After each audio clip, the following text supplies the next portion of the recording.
afternoon. I'd like to first say thank you for the opportunity to speak on behalf of PADS. I'm going to take a few moments and explain to you the history of PADS and some of our programs. PADS started out as a crisis and referral service in 1972. In 1987, we opened up our first shelter on Christmas Eve. From that one shelter, we blossomed to 18 shelters in the year of 2003. After that, we started instituting programs to put people into housing. Some of those programs are, excuse me, is our New Beginnings program, which we have 11 people who are currently housed and pay their own rent, permanent housing. We also have a center site for families with children, which is the fastest growing population right now among the homeless. We also have instituted a program we call Beyond Shelter. Beyond Shelter is a program in which we help families secure housing by helping them to pay their security deposit and rent for up to 6 months. Do these programs work? I think so, because I'm a product of the PADS program. In the year of 2000, I came to PADS as a client, and I was put in a program that at the time was called the Help Center. It was a transitional housing facility for men that had problems with substance abuse. For 6 months, I was allowed to stay in that program, and they had 3 goals for that program. One was to remain clean and sober. A second one was to acquire full-time employment. And the third one was to acquire permanent housing.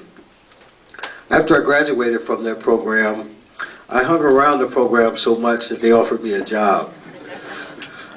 From there, I took a few classes at CLC and started Career and Human Services. Today, I'm the Communications Director for PADS, also the President of the Lake County Board to End Homelessness.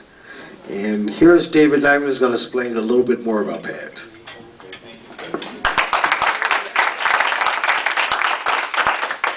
I love coming to functions like this with Cedric, because no one is a better spokesman for PADS than Cedric. He is a product of PADS. He came to us in need of help. PADS helped him, but almost as important, if not more important, is since that time, Cedric has turned around and said, put service above self, much like Rotarians do, and made a career out of helping other people in PADS. What he didn't tell you about his story and his journey through PADS is he's held virtually every position, except mine, that one could possibly have in the organization. He knows PADS inside and out. He knows the clients inside and out. And being a former client of PADS helps him relate to the clients when they come in the door. And that's very important for PADS. We have licensed clinical social workers, we have nurses, but the most important people we have on our staff are client advocates. These are the people who meet with the homeless when they first come in. These are typically former homeless people, now on the PADS payroll, former addicts who have gotten clean and sober, turned their lives around, reconnected with their families, and they're helping our clients today do the exact same thing. Now, all that being said, and how wonderful that is, I don't know anything about that. I don't even know. If you asked me to sit down with a client and help them, order their lives, I couldn't help with that. My main job is to talk with people like you to discuss the finances of PADS. We are a very strong organization, I'm happy to report.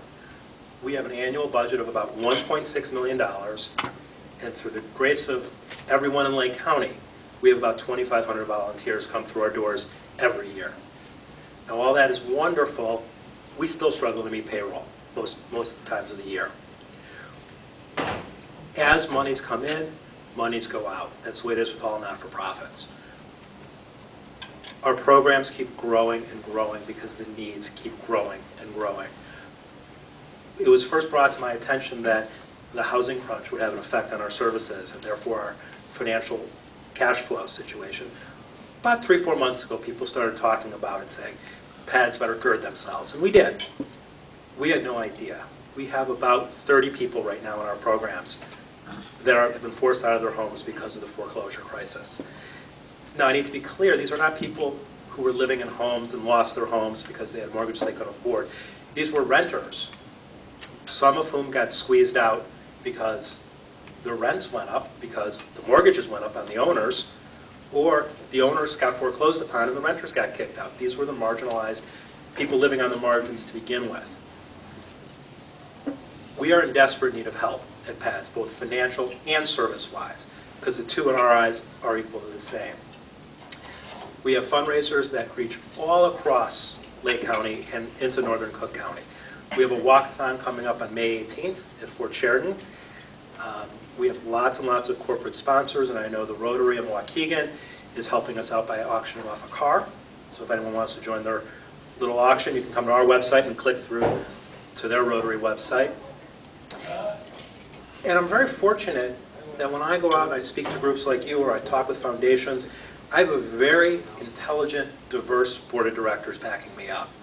We have people from southeast in Lake County all the way through to Grays Lake and Wakanda area. We cover the gamut. Now many people ask, but PADS is everywhere. You know, there's Cook County PADS, DuPage County PADS. That is correct.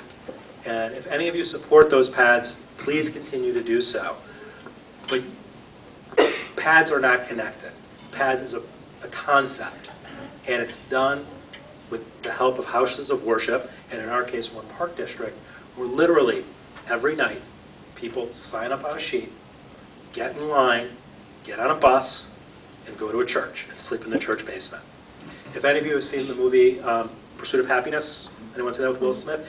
That's almost exactly what we are, where he was. We saw him standing in the line, except throwing on top of that, you got to get on a bus to get there. So it's even a little bit more difficult than that.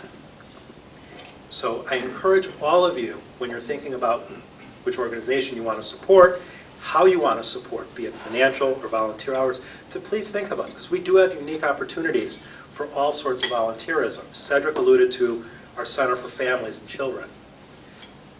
The most basic things, reading to your children, which I'm sure everyone here has done who has children or grandchildren.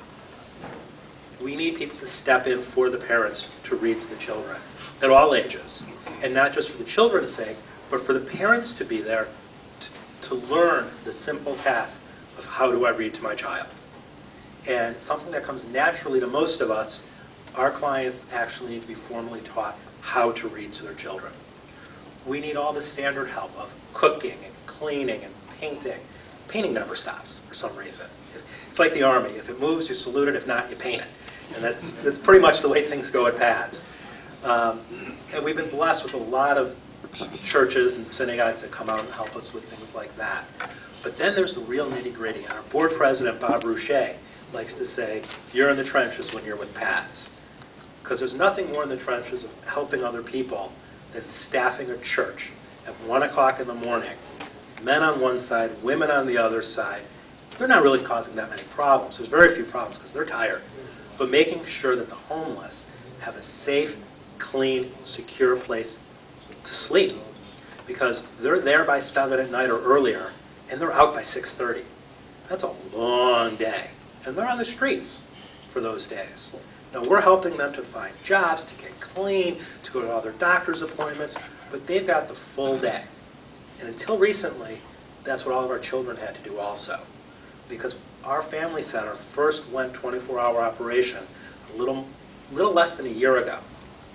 Now, that's bad enough if you think about it, that children have to leave their home. At least they have their own beds.